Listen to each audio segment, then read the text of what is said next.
Ya, hari ini hari Kamis 5 Desember 2024. PDI Perjuangan secara resmi memecat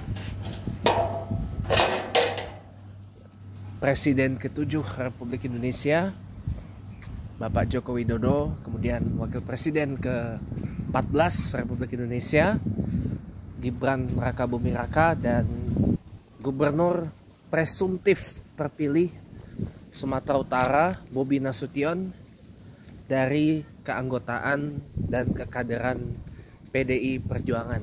Selamat sore pemirsa, kita akan bahas topik ini dengan lebih detail, dengan lebih mendalam dan lebih komprehensif dari sudut pandang yang unbiased dan yang pastinya objektif ya. Ya, hari ini 5 Desember 2024, DPP PDI Perjuangan melalui Sekretaris Jenderal Bapak Hasto Kristianto telah resmi memecat. Dari mana? Gak apa-apa.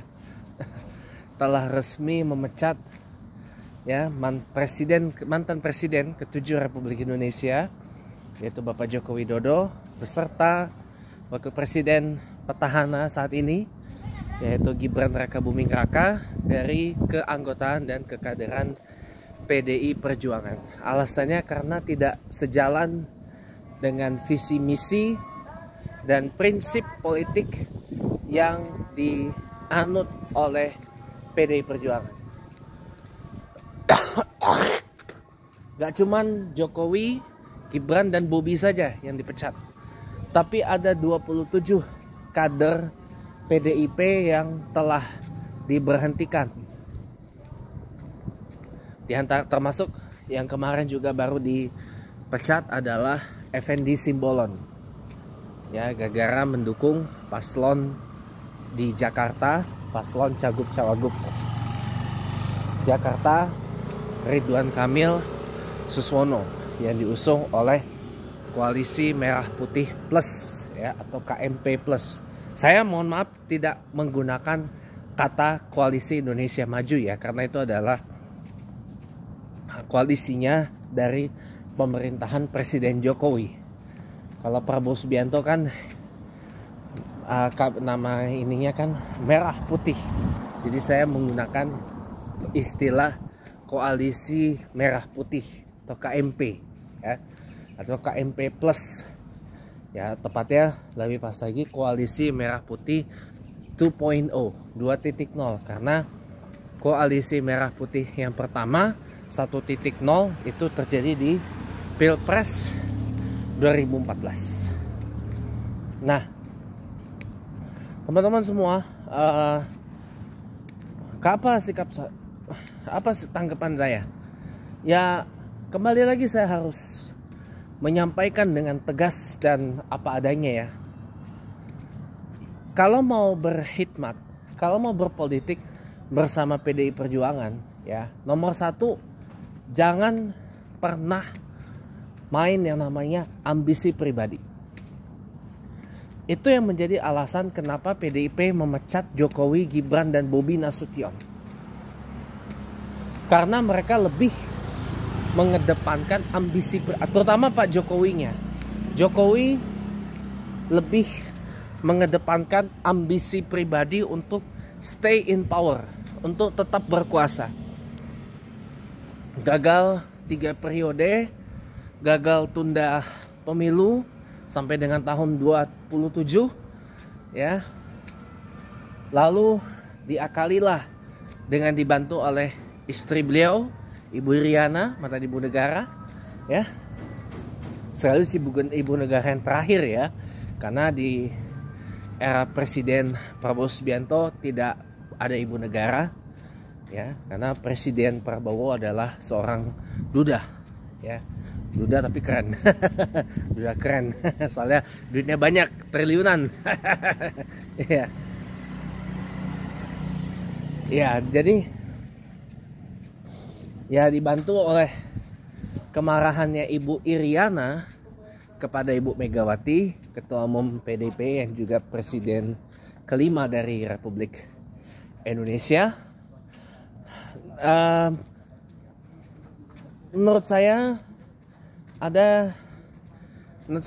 ini ada benang merahnya ya, dengan kemarahan Ibu Iriana dan ambisi Jokowi pengen terus berkuasa. Gagal minta 3 periode, dan mungkin Ibu Iriana juga tersinggung melihat Pak Jokowi mungkin dalam tafsiran Ibu Iriana tuh diksi petugas partai atau party officer itu merendahkan ya Pak Jokowi yang waktu itu presiden. Nah, jadilah kemudian memaksakan seorang Mas Gibran Rakabuming ditarungkan di Pilpres sebagai calon wakil presiden. Lalu kemudian di sana juga ada iparnya Jokowi, ketua MK pada saat itu, Pak Anwar Usman, yang menikahi adiknya Presiden Jokowi, Ibu Idayati. Udah, jadi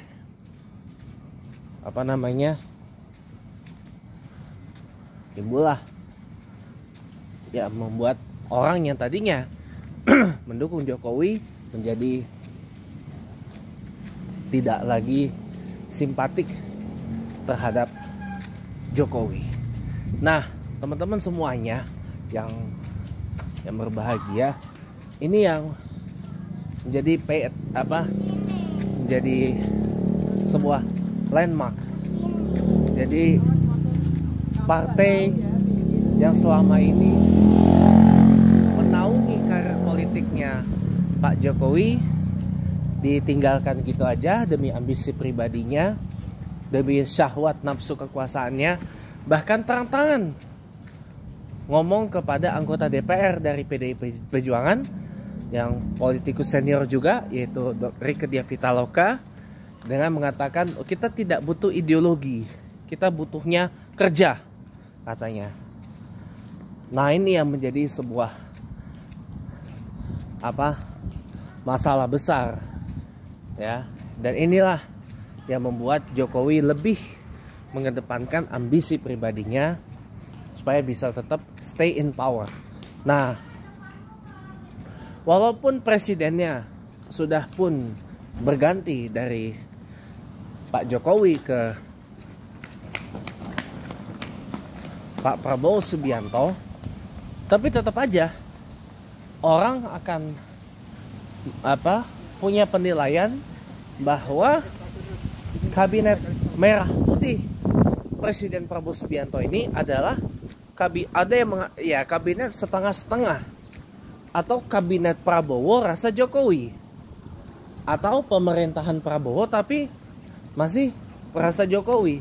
Kenapa? Karena selain ada Mas Gibran sebagai wakil presiden, masih ada juga orang-orang yang merupakan kaki tangan dari mantan Presiden Jokowi ada di sana. Ya. Beberapa orang-orang yang notabene kaki tangannya Pak Jokowi maupun orang yang sebelumnya bertugas di Kabinet Indonesia Maju dibawa lagi ke Kabinet Merah Putih. Jadinya ya seperti itulah ceritanya. Ya seperti itu. Makanya apalagi ditambah bisa-bisanya seorang Presiden Prabowo Subianto, ya seperti dikatakan oleh abang saya Bung Deddy Sitorus, ya, baru pulang dari serangkaian kunjungan ke luar negeri. Diawali dengan kunjungan ke Tiongkok, kemudian ke Amerika Serikat, kemudian berlanjut dengan menghadiri konferensi tingkat tinggi APEC di Peru dan konferensi tingkat tinggi G20 di Brasil.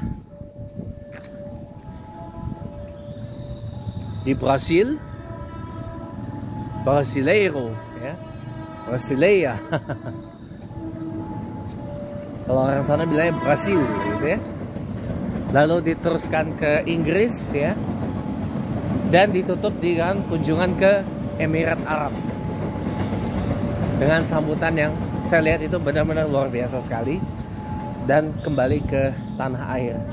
Nah, bayangkan beberapa hari setelah pulang dari kunjungan ke luar negeri kan langsung rapat kabinet merah putih kan, ke Papua Selatan, ke Merauke, tinjau program food estate. Nggak bisa-bisanya seorang Prabowo, Presiden Prabowo, ya, diperintah mantan presiden terbang ke Solo menghadap mantan presiden Jokowi untuk menghadap kepada Cagup Jawa Tengah yang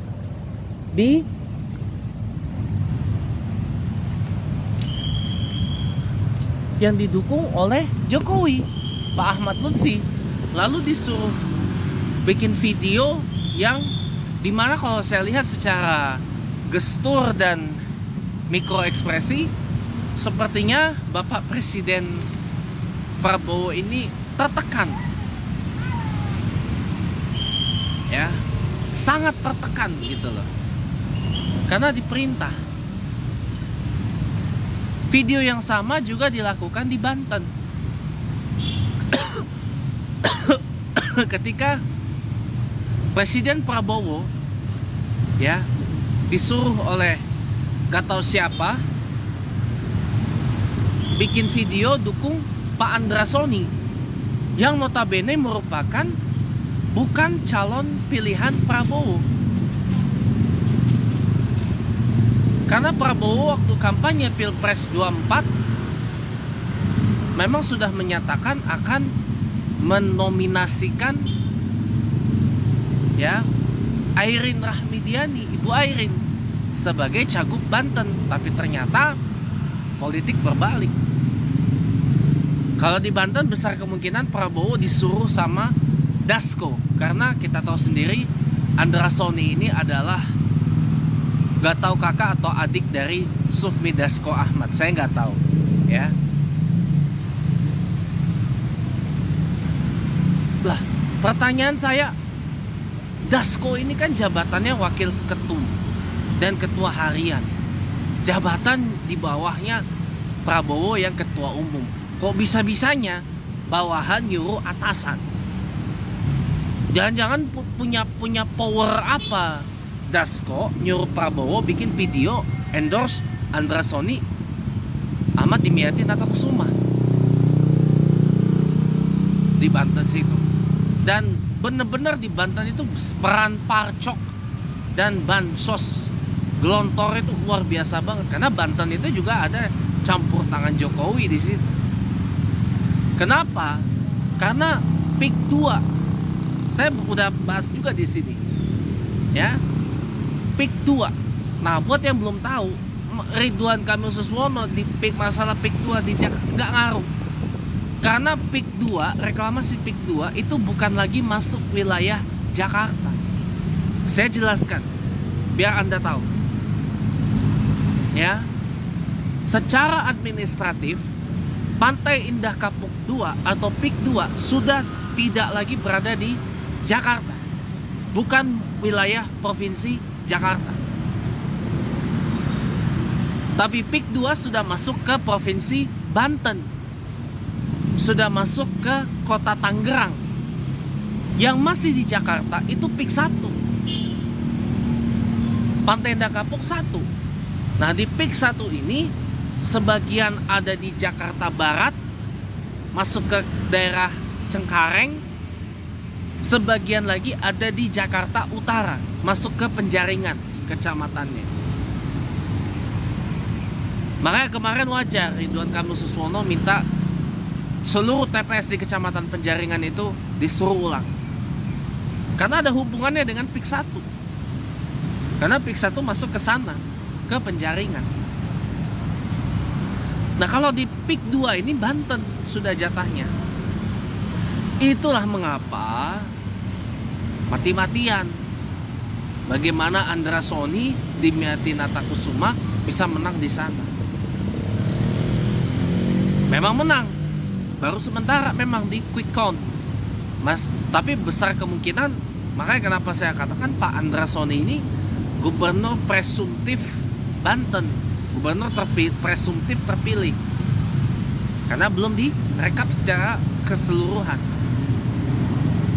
Karena Banten kan provinsi yang luas banget, ya.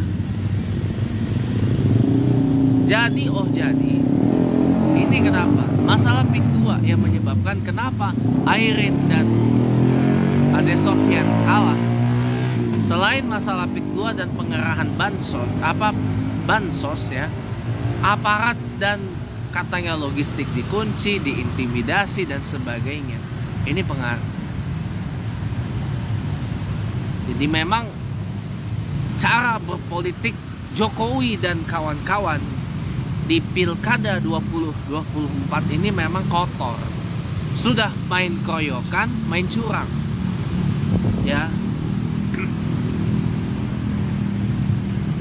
Di 38 provinsi memang oke lah, memang pemenangnya lebih banyak Partai Gerindra.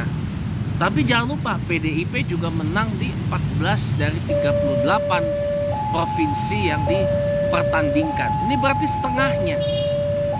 Baik itu menang dalam artian mengajukan calon sendiri maupun yang mencalonkan kader partai lain. Contohnya di Aceh, di Bengkulu, di Riau, ya,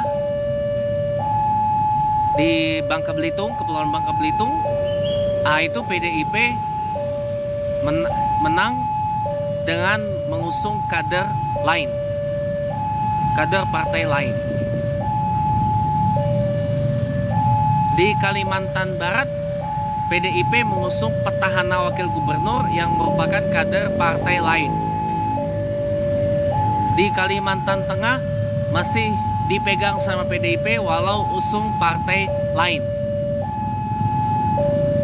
mengusung kader dari partai lain, ya. Di Papua sebagian besar Papua, kecuali provinsi Papua, itu mengusung kebanyakan non kader. Bahkan di Papua Barat saja pun itu yang terjadi adalah calon tunggal. Papua Barat Daya, Papua Barat itu calon tunggal lawan kota kosong,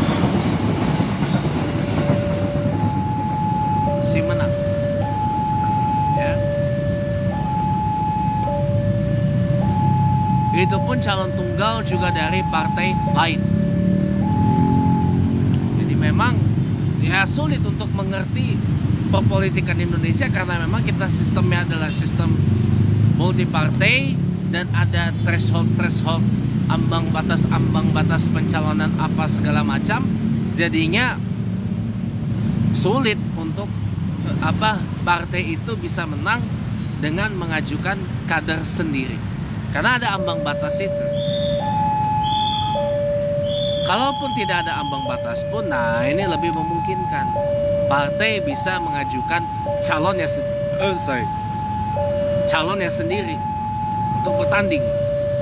Contoh PDIP menang dengan kader sendiri ada tadi kan disebut di Papua.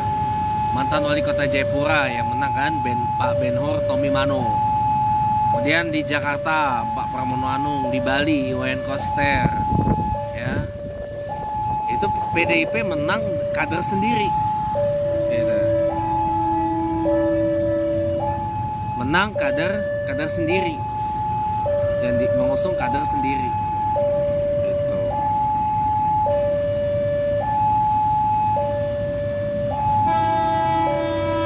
Jadinya itu juga satu kebanggaan sebenarnya bagi PDIP harusnya.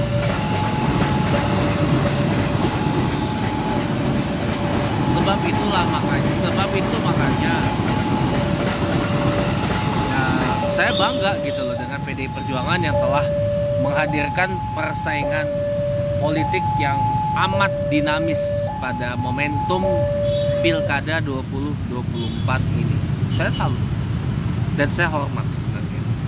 Makanya kalaupun mereka yang membenci dan memusuhi PDIP karena manuvernya yang dinilai merugikan Jokowi, ya mereka ini adalah sebenarnya penganut fatsun politik lama. Apa fatsun lama dalam politik itu? Bahwa tujuan akhir dalam berpolitik adalah berkuasa. Politics is about gaining power, ya. Atau lebih pasnya lagi, ya, the final destiny of politics is power. Atau lebih pendek lagi, politics is all about power. Itu fatsun politik lama, ya, di mana PDI Perjuangan tidak menganut itu. Makanya saya bilang kalau masih menganut fatsun politik lama, tujuan akhir berpolitik adalah untuk berkuasa, ya mending di partai lain, jangan di PDI Perjuangan. Kalau di PDI Perjuangan yang diperlukan, yang wajib punya untuk berpolitik bersama PDI Perjuangan itu adalah dua. Yang pertama loyalitas atau kesetiaan, yang kedua adalah prinsip. Biar tiga deh, saya tambahin satu lagi. Loyalitas, prinsip, komitmen. Komitmen pada visi misi yang ditetapkan, dan komitmen mengikuti arahan dari Ibu Presiden Megawati Soekarno Putri selaku Ketua Umum dari PDI Perjuangan. Kalau Ibu Presiden Megawati sudah komandonya ya sudah kita ikutin. Kalau Z ya Z, sudah, nggak ada bantah-bantahan. Nah ini, jadi pada intinya PDIP itu berpolitik tujuannya adalah untuk kemaslahatan rakyat. Kalau ada yang mengatakan, Pak, ini selama PDIP 10 tahun jadi oposisi kok nyusahin rakyat, lah presidennya siapa? Dan orang-orang yang di sekitaran Jokowi ini kan adalah bukan orang-orang yang memang peduli kepada rakyat. Anda tahu nggak? Di kabinet kerja mau kabinet Indonesia Maju, yang terakhir aja biar fair. Di kabinet Indonesia Maju sebelumnya aja tuh banyak pebisnis jadi menteri. Jadi otomatis kebijakannya mau nggak mau harus pro bisnis. Dan apalagi Pak Jokowi juga seorang pengusaha, pebisnis, bukan politician tulen. Dan apalagi belakangan diketahui Pak Jokowi juga punya tambang yang dikelola bersama dengan Ketua Dewan Ekonomi Nasional Luhut Binsar Panjaitan. Nah, ini jadi masalah. Jadi memang sudah tepatlah, ya, PDI Perjuangan memecat Jokowi dan keluarga dari keanggotaan PDI Perjuangan. Kalau partai lain mau nerima Jokowi sih silakan aja sebagai plan B, ya, atau rencana B kalau seandainya Golkar gagal diambil Jokowi atau Gerindra gagal diambil Jokowi setelah tempatkan Bobi Nasution di sana, ya gak segampang itu juga kali.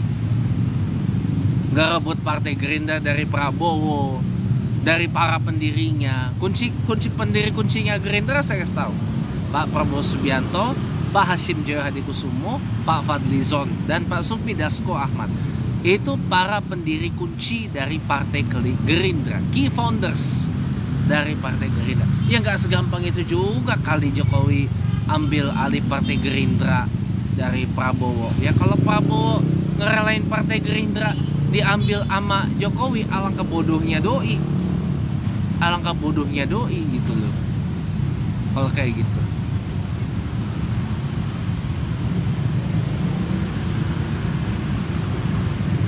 Nah ini sebagai plan B. Plan B kan Jokowi ngerebut PDIP kan gagal, ya kan? Ya kan, faksi-faksi pro Jokowi di PDIP kan sudah pada hilang semua. Ada Ara Sirait, ada Budiman Sujatmiko, ada Effendi Simbolon, ada banyak lah faksi-faksi pro Jokowi di PDIP yang kepengen Jokowi itu jadi ketua umum PDIP ganti Ibu Megawati Soekarno Putri. Ya, tapi untunglah masih selamat gitu. Dan faksinya sudah tidak ada lagi. Nah, sekarang Jokowi mencoba merebut Partai Golkar. Partai Golkar ini kan partai seksi, partai para pengusaha bisnis aja. Nah, kalau plan B-nya sudah install Bahlil Lahadalia jadi ketum Partai Golkar masih gagal juga, ya sudah, mau nggak mau ya ambil Partai Gerindra, tapi juga nggak segampang itu juga. Walaupun sudah tempatin Kaisang Pangarep di PSI, ya masih berharap bahwa ada uang gopean nih. Nggak tahu gopean susah banget ngambilnya. Nyangkut. Ada duit nyangkut, guys. Tapi baru tahu saya loh ada duit nyangkut. Selama ini nggak ngeh gitu. Iya, kat ini semen. Udah lah. Iya, jadi gimana ya? Iya, jadi terakhir dari saya. Ya, nggak usah panjang-panjang, setengah jam aja. Gagal fokus gara-gara ada duit nyangkut di semen. Baru tahu saya loh. Nah, ini nanti ya itu udah biarin lah, itu biar jadi kenangan aja. Iya, jadi teman-teman memang sudah tepat ya langkah. Ya gak mungkin ya, kalau misalkan nih Kaisang sudah ditaruh di PSI jadi ketumnya lagi, ya Jokowi ngerebut PSI emang ada ngaruhnya? Nggak ada pengaruh apa-apa. Buktinya perolehan suara di pemilu kemarin aja cuma 0, nggak masuk DPR gitu. Jadi ya kalau buat saya sih, ya langkah yang paling pas adalah memecat Jokowi dari PDIP sih.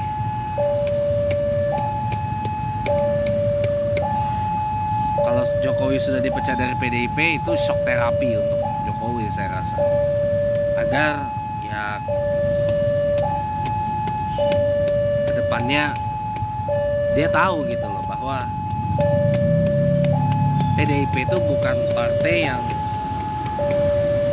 istilahnya tuh mengabulkan ya dalam ibarat Aladin gitu. Tahu Aladin gak? Film Disney ya, ketika dipegang lampu ajaibnya, wush, keluar jinnya, sebutkan 3 permintaanmu akan aku kabulkan. Kayak gitu. Cara berpolitik PDIP itu bukan seperti jin dalam Aladin. Nggak begitu. Tapi karena Jokowi hanya kader, ya harusnya tahu diri, sehingga bisa menyesuaikan, bisa tahu bahwa PDIP ini partai kader, partai yang kaderisasinya berjalan dengan baik, dan partai yang masih memegang visi misi, ideologi, dan prinsip politiknya yang kafah. Jadi nggak bisa sembarangan mau setir Megawati seperti apa gitu. Ya, mungkin ini aja yang bisa saya share ya. Jadi saya terus terang salut loh sama PDIP ini. Cuma pertanyaannya kenapa baru sekarang berani mecatnya gitu loh. Nanti kan April 25 kan ada Kongres PDI Perjuangan. Nah, nanti di situ kita menunggu bagaimana sikap resmi PDIP pada pemerintahan Presiden Prabowo Subianto ini. Apakah tetap akan confidence and supply atau beralih menjadi oposisi dari pemerintahan Presiden Prabowo Subianto? Ini like gitu ya. Jadi ya terima kasih sudah menonton, selamat sore dan sampai jumpa lagi di lain kesempatan.